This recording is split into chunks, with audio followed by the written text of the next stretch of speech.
sa ating lahat. Ngayon naman ang pag-uusapan natin ay ang contactor. Kung paano ba siya ginagamit o kung para saan ba siya.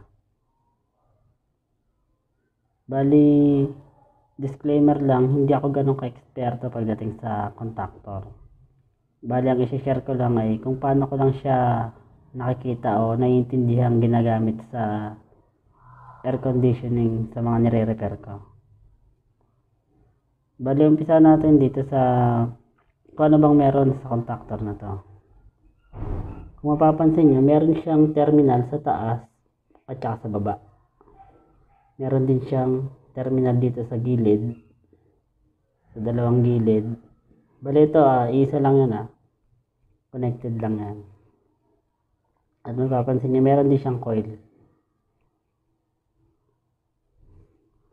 Itong terminal sa taas at sa baba, dito nilalagay yung ating load. Bali ito, kapag tinester nyo to, yung taas at yung ibaba, normally open yan sa resistance reading. Magkakaroon lang yan ng contact kapag itong terminal sa gilid o yung merong coil, lalagyan nyo ng supply. Bali, line 1 at line 2. Kahit alin dyan, basta ito masuplayan ng dalawang linya, line 1 at line 2, magkakaroon ng contact itong terminal natin sa taas at sa baba. Ngayon, dito tayo sa diagram natin. Bali, itong diagram na to ginawa ko lang para mas madali lang natin maintindihan kung paano natin gagamitin yung contactor. Halimbawa, ito yung motor natin, ito yung load. Ito yung supply natin na line 1, line 2. At para ma-on off natin yung ating load, kailangan natin ng switch. Ngayon, ang dumadaan dito sa supply natin ay 20 ampere. Pero yung switch natin, hanggang 10 ampere lang ang kaya niya. Once na i-on natin yung switch natin, ang dadaan sa kanya ay 20 ampere. Ibig sabihin, kung 10 ampere lang yung kaya niya at dadaan siya ng 20 ampere, yung switch natin sigurado masisira, masusunog yan.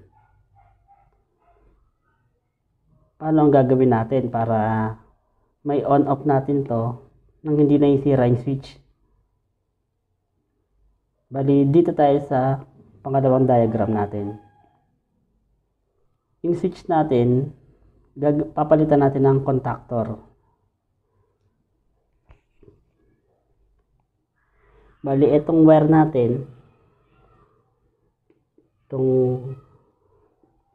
papunta sa load at galing sa supply, dito natin ilalagay yung isa, dito naman yung isa.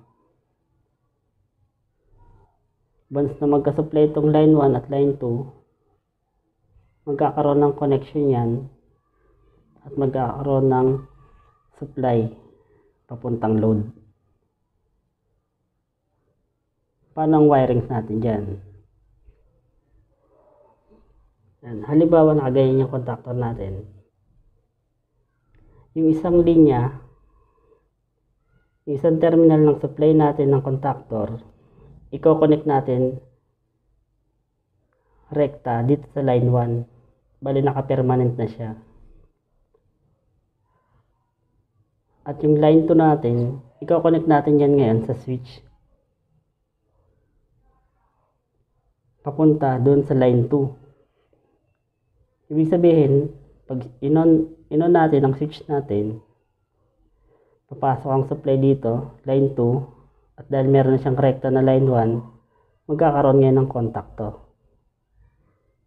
Ang contactor natin, kaya mag-handle hanggang 30 ampere. Ibig sabihin, kung 20 ampere yung dadaan sa kanya, okay lang, hindi siya may sira. Yung switch natin, 10 ampere, hindi rin siya may sira kasi ang sinusuplayan na lang niya, hindi na ito, hindi na yung load natin.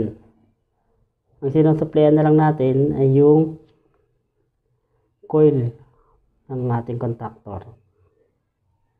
Ibig sabihin, kung ito na lang sinusuplayan niya, hindi na ganun kabigat para sa kanya.